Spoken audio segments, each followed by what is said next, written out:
The Cauldron of Curiosities would like to welcome the merry month of May. We're exploring the hedgerows of Cornwall and looking at how these trees and plants can help with self-care and intertwine a weaving of stories, poems and songs that resonate with where we live.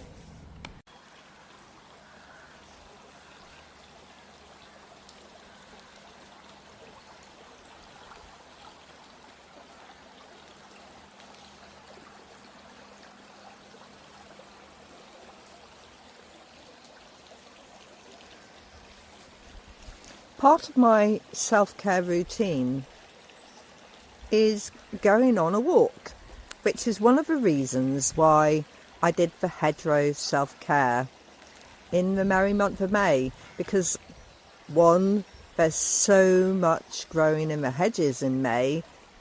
I can find things that can be foraged, and you might be able to then do that as well.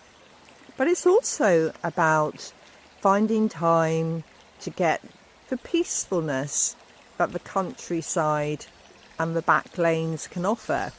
Although when I first came along on my walk this morning, the children were going to school and they were quite noisy. And when I say the children, actually it wasn't the children, it was the mothers shouting loudly at the children, which doesn't necessarily give the kids a good start to the day, does it? But see this beautiful spot here with the trees hanging over. This is a gorgeous large oak.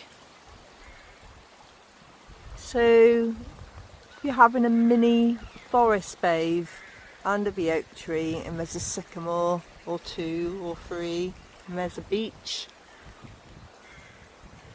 And the sun comes through the hedgeway and you can hear the sound of the water. Bumble's already been in for a quick spin because he likes to have, as part of his self-care routine, a nice walk off the leap.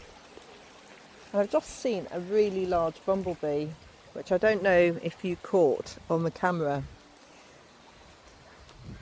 Do you find that relaxing as well? I love listening to the sound of bumblebees moving around in the sunshine. But I'm not quite sure where he went, so I think I missed him.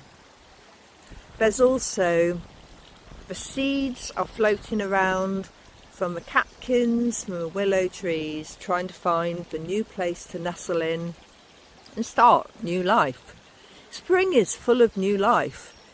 And again, this is one of the things that came to my mind when I thought, right, I'm going to do a daily short about self-care and how it links into the hedgerow, because it's about starting something new. And if you're not already doing anything about your self-care, maybe these podcasts, being so short, they might nudge you into thinking, am I looking after myself? And what else can I do? Are you eating well? And are there things that you can forage to help with your diet, to help with the nutrients that you need? What can we learn from nature? Well, one of the things that I see on a regular basis is how animals and birds play. And for me, Hedgerow self-care did teach me about taking time to have fun, to just enjoy it, to smell the roses, or even smell the plants that maybe I hadn't smelt before. And this morning, I have just been completely surrounded by so many different colours. There's quite a bit of purple coming through at the moment in the hedges with the comfrey, and we've got a rhododendron here which would have been spread from someone's garden at some point. So rhododendrons aren't very popular with English woodsmen because it is an imported plant. But let's have a look up here. Can you see the ferns growing on the leaves? So not long ago, some of those ferns would have had curly tops, and some people forage the fern curls and they steam them and then eat them.